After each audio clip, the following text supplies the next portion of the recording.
Okay, folks, have we got a treat for you? James Laughlin in New Zealand. James, welcome to the show. So excited to have you here with us. Franco, it's an absolute pleasure. Great to be here. So, as I was speaking to you earlier, just before we started the recording, I watched you interview Darren Strand, and I told my team, I said, I'd love to get James on the show. And without them telling me anything, you were already booked. So I'm thrilled, absolutely thrilled. I So, love it. can you can you share with the audience a little bit about you, your work, and then we'll get into the show itself. Yeah, no, absolutely. So, look, I geek out on leadership. Leadership is something that I believe is so crucial to every aspect of life and business. And truly, everything rises and falls on leadership. And most of us, when we think of leadership, and I'll ask the person that's watching or listening right now to think, what does leadership look like to them? Well, to me, it starts with self. And if you can't lead yourself, you certainly shouldn't be ever considering leading others. And so for me, I work with different high performers. So I've got some clients that I work with one to one that are on the PGA tour. I've got clients that are all black rugby players. I work with some teams, high performing teams in both sport and business as well. And so for me, I'm always kind of finger on the pulse. What's going on? What are those rhythms and patterns that people are struggling with, both personally and professionally? And certainly, you've listened to the Darren Shand trilogy that we recorded, former All Blacks manager for 20 years. And it was interesting just listening to some of those patterns coming up within their organization and how that applies to you and I. So I love what I do. I run a podcast, obviously, where I interview prime ministers, presidents, Formula One drivers, like just incredible people, all around leadership. So yeah, it's a passion area for me for sure. Fabulous. So, I'd love to learn how an Irishman ended up in New Zealand, and how did you fall into this leadership and purpose gig that you do? Yeah, thanks for asking. It's very unorthodox, I would say, in that. So I grew up in Northern Ireland. And for those that know of Northern Ireland, it's a stunning part of the world. However, it's also quite a divided place, and it's been divided for many, many decades over religion, Protestant and Catholic. And so as a young kid growing up, I could feel that tension. I could see that tension. The bomb scares in the malls, being pulled over. My dad would get pulled over on the way home from my grandmother's house to be searched by the British Army and underneath the car for incendiary devices. Watching, kids that I went to primary school with, they have been kneecapped. Both kneecaps shot with a double barrel shotgun for poor behavior. Looking at these things, going, I don't really like this. I don't feel like I fully belong. I want to get out. And so it was through a passion of mine, a hobby, which was drumming, and very specifically pipe band drumming.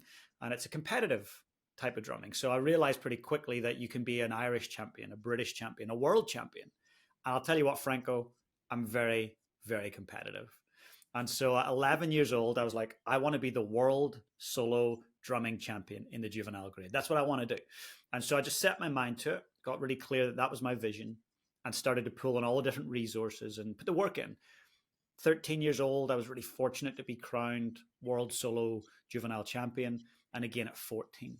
And the reason I share that with you is not to impress you, but to impress upon you that in a short time, when you're clear about what actually matters, really cool things can happen, really big shifts can happen. And at that point, the phone rang from Vancouver, Canada, from the Simon Fraser University, and they had a pipe band, and they said, "Hey, would you like to come and join our pipe band? We're world class at what we do. We'd love you to go to the World Championships with us." And that started this opportunity of, hey, getting out of Northern Ireland, which I still dearly love the place, but getting out there, checking out Canada. And then New Zealand, I got a phone call from a private school in New Zealand saying, "Hey, there's no New Zealander who has ever won the World Championships. You've done it now 5 times. You're only 18 years old. Like, how can we get you to come down and help us become the first world champions from New Zealand?" So I came down here, got my residency, which was really important to me so that I could have a sense of belonging here and not in Northern Ireland, and help that team become the first ever to win the world championships. And at that point, I started realizing, drumming, sport, business, it actually doesn't matter what it is. You've got to have a certain level of skill. And so skill set was a thing. And I thought, well, we all have got skill sets, but the ones who are at the top of the pops, the top 1%, the world's best, what do they have that's different? And I discovered two things, and that was heart set and that was mindset. So having self-belief with the heart set and then having the mental skills. And so about 10 years into my drumming journey, I started to realize I could use these skills I've helped in developing teams to work with local athletes, work with local professional sports people, local businesses. And that's just kind of grown from there.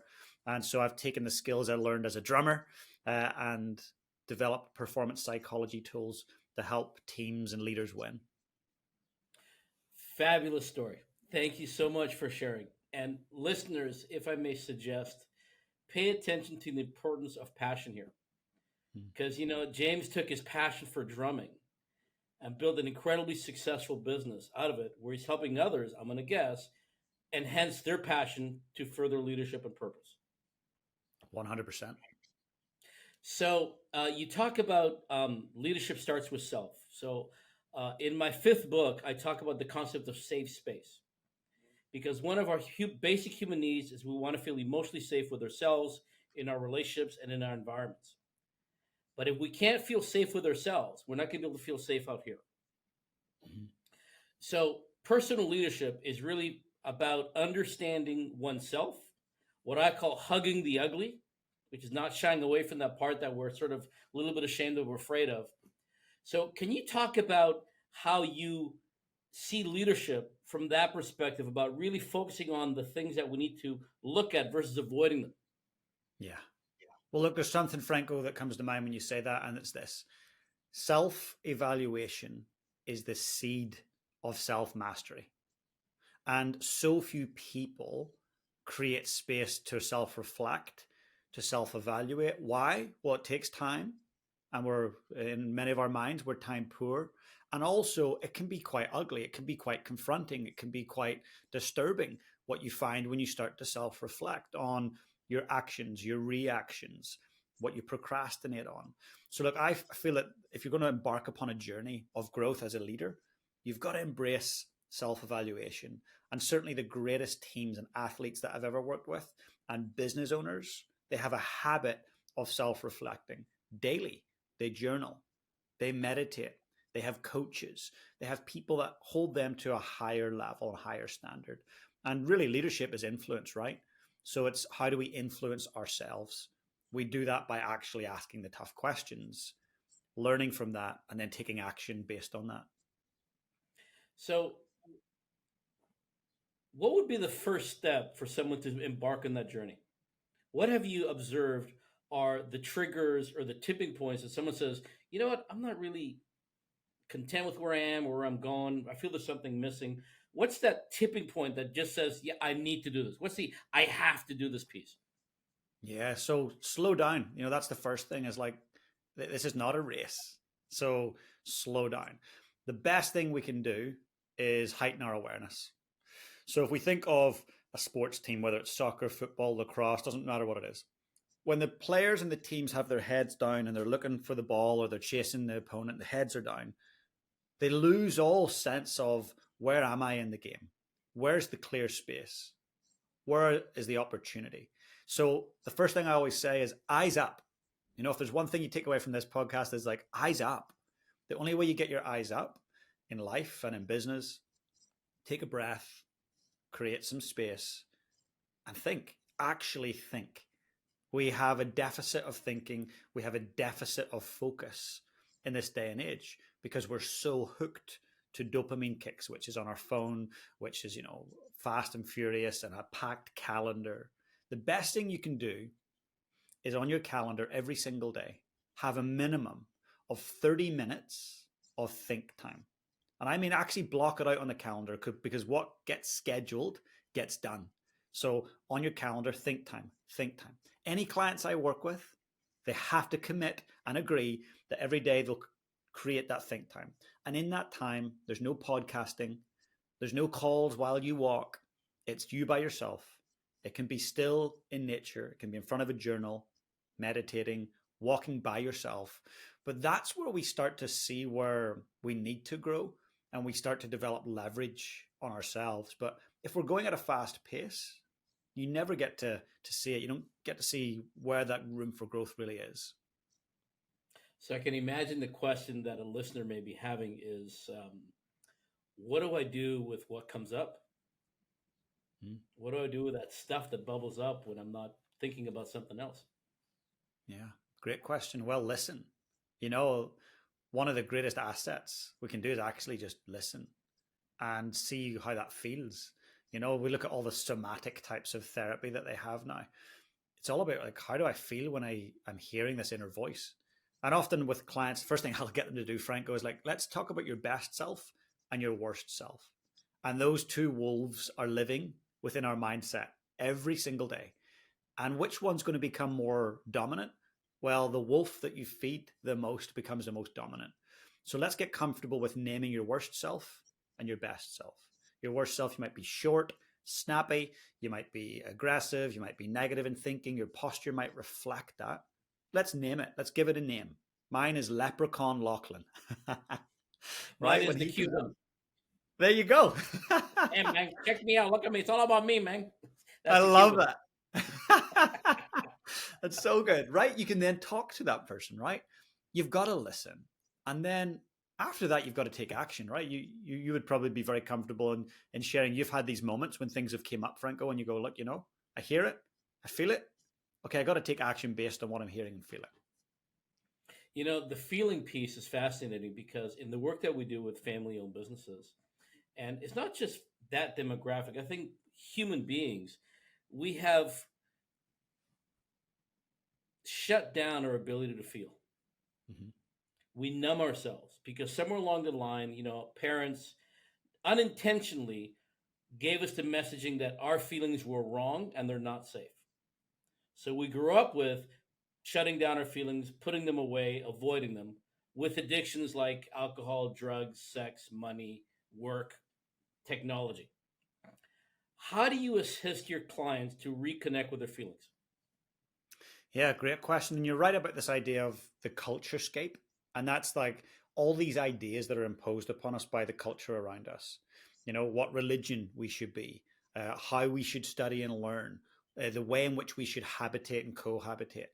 Those are things that are not absolute truths. They're relative truths. And we should challenge those things at all times. Challenge the religion that's been pushed on us. Challenge the way we should work out and talk and communicate. Challenge whether we should get married or whether we shouldn't. Those things should be challenged.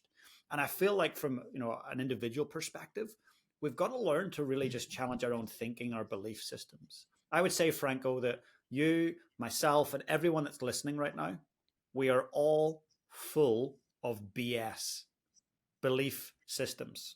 They're running in the background. The first thing you've got to do is ask yourself, what are my beliefs? So for the listener, please, if you're not driving, get a pen and paper, and I want you to answer these questions. What do I believe about love? What do I believe about success? What do I believe about leadership?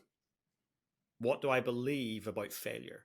Start to answer money. What do you believe about money? Great one, right? What are your beliefs? For a long time, I believe money didn't grow on trees.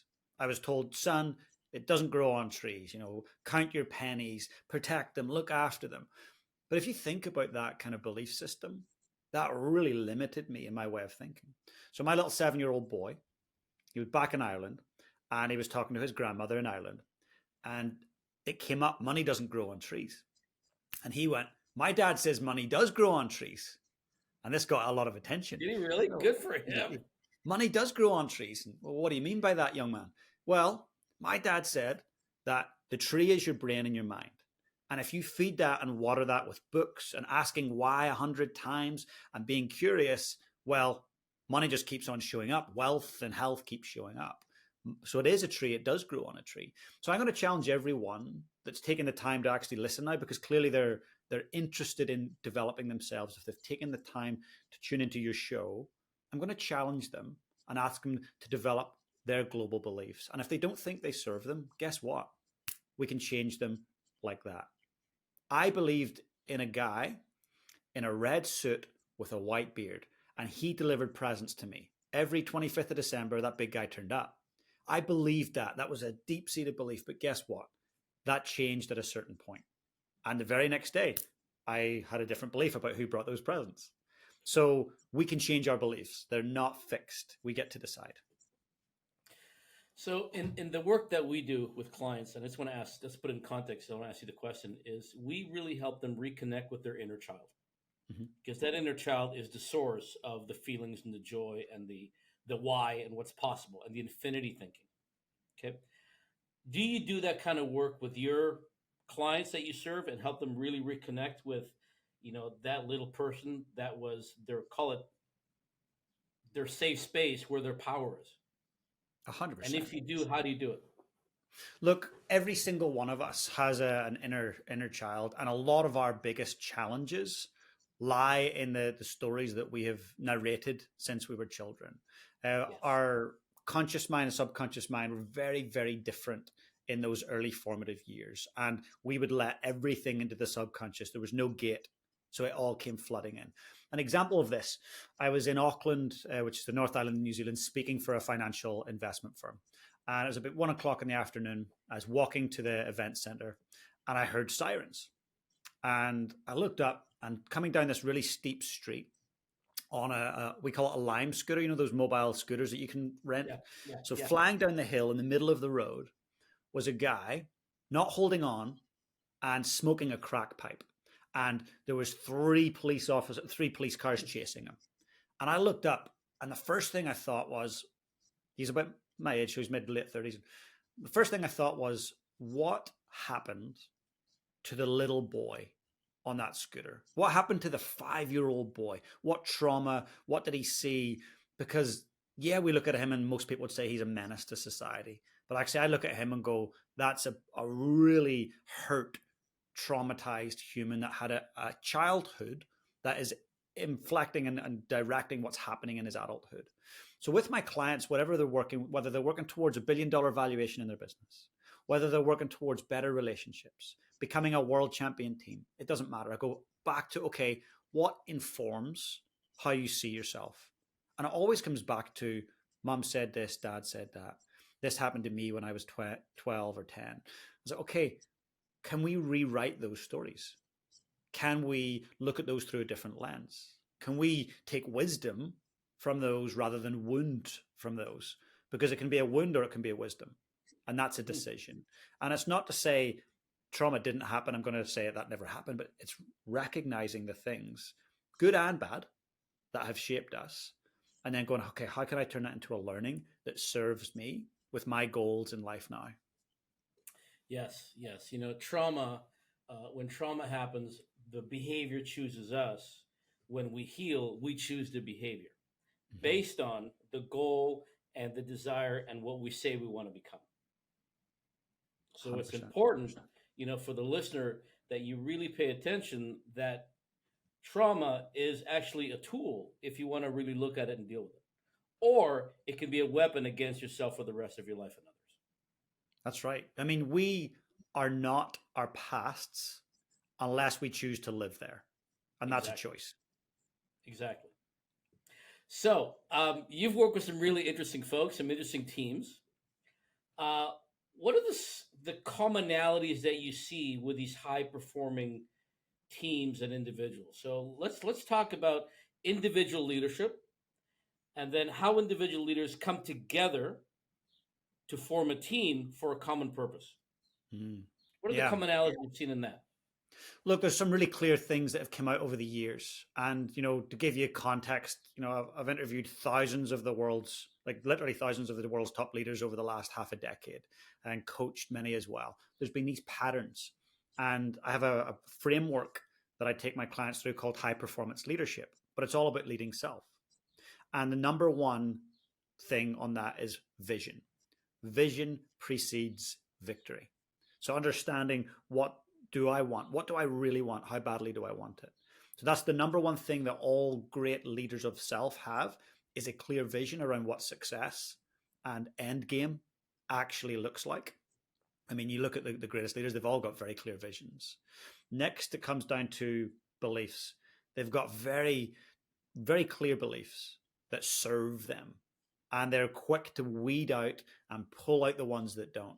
I mean, they're ruthless with that. They're constantly challenging their beliefs around where they're headed. desire. They don't rely on 2 cups of coffee in the morning to get them going. They're not relying on a Red Bull at 3 p.m. They're not relying on these things to get them fired up. They are fueled and ready to go, intrinsically motivated. They're not motivated by big money. They're not motivated by any of that. They're motivated by big purpose, big impact, making a big difference. And when I go behind the layers and look at them, whether they're coaches of top teams, whether they're individuals with philanthropists, they're motivated by something much more than dollars and cents. And don't get me wrong, dollars and cents are a metric that are important. For sure. And we need them. Like, we need money to make a difference. If you don't have money and you want to do things and make a difference, it's going to be very difficult to do it without that. So that's crucial. The other thing they've got, these are kind of the different pillars of high performance leadership. Self-discipline, right? They're very, very disciplined. Now, that's different for everyone. Please don't go onto Instagram and go, oh, cool. So Kobe Bryant had those 7 things he did every morning, so that's what I should do. No, that worked for Kobe, and this will work for Obama, and this will work for you, Franco. But actually, it's about all of us figuring out what's our vision and destination, and what are the things we need to become disciplined in. I was sitting down with a former All Black rugby captain. So the All Blacks, for the North American and UK audience, that's our national rugby team here in New Zealand. Multiple time world champions, great team, great culture. I was sitting down for lunch and I ordered a little vegan salad and a peppermint tea. He sat down and he's about 6'7". He orders a cheeseburger with fries and a pint of Coke with no ice. And I said, what about all this discipline stuff we talk about? He said, James, I've been for the last 6 hours in a 30-degree heat out there working out on the field. I will consume these calories and burn them off in the next hour. He said, what have you done today? I was like, oh, 30-minute yoga session.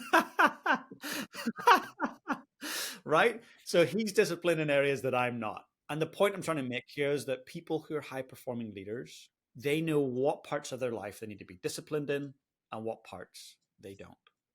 They've got a plan, they're willing to self-evaluate, and of course, they've got a growth mindset. You know, those are the key ingredients. And we go into real detail on those things, but those are high level, the things that are really important for self-leadership. So you talk about clear purpose. What's your purpose? So my purpose, so I've got a vision. So North Star is to be the go-to expert globally on high-performance leadership. So the next time a country leader or a Fortune 500 leader or someone that's trying to do something in their community has a problem, I want to be on their consideration list to go, hey, can we call James? Like, let's see what his perspective and filter of decision making is on that. So that's North Star. Why is that important? Well, for me, I want to help maximize existential longevity, right? So we talk about existential crisis. I'm a positive psychology guy. I want to maximize how long we can live as a species here on planet Earth. How do we do that? We do that by equipping leaders to prioritize people and planet. So when I'm working with people, I know North Star, I know why I want to do it. It's important for my kids, grandkids, and so on. And then how do we do it? We do it through leadership. We need great leaders making great, consciously informed, purpose-driven decisions. I absolutely love it. The clarity is crystal clear. Fantastic. Oh, thank you. So, a couple more questions before we come to the end of the show. How long did it take you to get to that North Star and that level of clarity of purpose?